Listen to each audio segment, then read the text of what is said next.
আমি আর কি বলবো, আমি জমিতে কাজ করি, আমরা গরিব মানুষ, দিন করে দিন খাই। আমার একটাই দোষ, আমি বিজেপি করি। কেন আমরা গরিব দেখি কি আমি বিজেপি করতে পারবো না?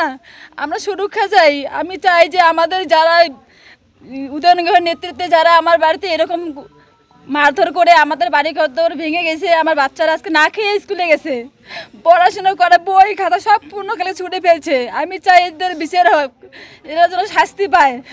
আমি এটাই বলবো, আর কিছু বলার নেই আমার। আমি আর কি বলবো, ওদের গুন্ডা রাজনীতি। আমরা কালে ঘুমোতে পারিনি দাদা, আমরা সবাই আতঙ্ক। আমরা বাড়ির বাচ্চার, আমাদের বাড়িতে পরিবার। আমি জানি না আপনারা যাওয়ার পরে আমাদের উপর আবার ওরা হামলা করবে। ওরা আমাকে কালকে বলছে তুমি বের হও, তোকে খুন করব। আমাদের জন্য কোনো ক্ষতি হয় সব কিছু উদানগ্রহ দায়ী। ওরা বলছে যে ওদেরকে খুন করবি, কি করার আমি এসি। পুলিশ প্রশাসনকেও বিশ্বাস করি না। পুলিশ প্রশাসন পরে আসে, ফোন করার পরে আধা ঘন্টা 1 ঘন্টা পর আসে, ওরা বলে যাচ্ছি দিদি যাচ্ছি।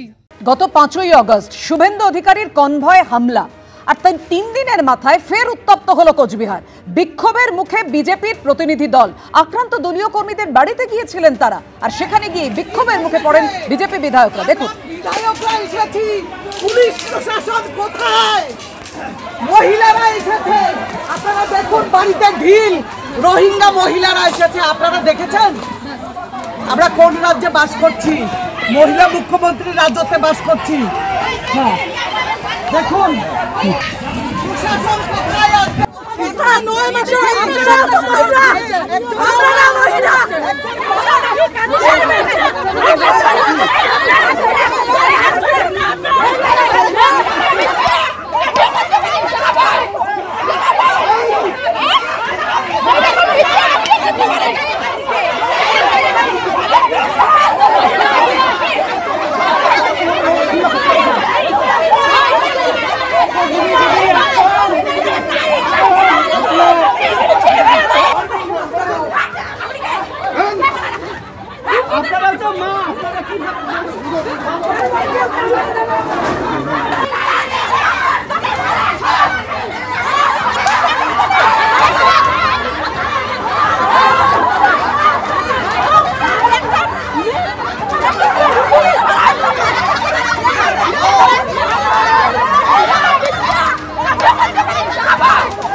এখানকার যে একজন গুন্ডা মন্ত্রী আছেন, তার এই নেতৃত্বে এই যে মলিনা বর্মন, এই দিনহাটা 6 নং বিধানসভার মহিলা মোর্চার সভানেত্রী, তার বাড়িতে ভাঙচুর হয়েছে।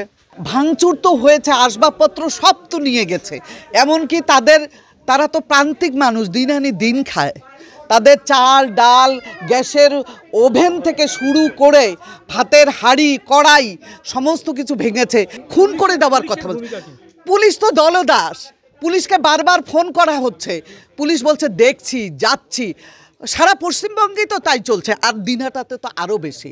যারা বিক্ষোভ দেখিয়েছে তাদেরকে হাতে কিন্তু কোনো আজকে দেখাতে পারেনি যে তৃণমূলের পতাকা রয়েছে। এবং মহিলারা কালকের ঘটনায় আজকে গেছেন বিজেপি নেতা নেত্রীরা, তারা গিয়ে তো উল্টো পাল্টা কথা বলা শুরু করেছেন। এই মহিলাদেরই তো তারা বলছেন যে রোহিঙ্গা। এই ধরনের কথাবার্তা, এই ধরনের কার্যকলাপের ফলে সাধারণ মানুষের মধ্যে যে ক্ষোভ, সেই ক্ষোভের মুখোমুখি এদের করতে হয়েছে।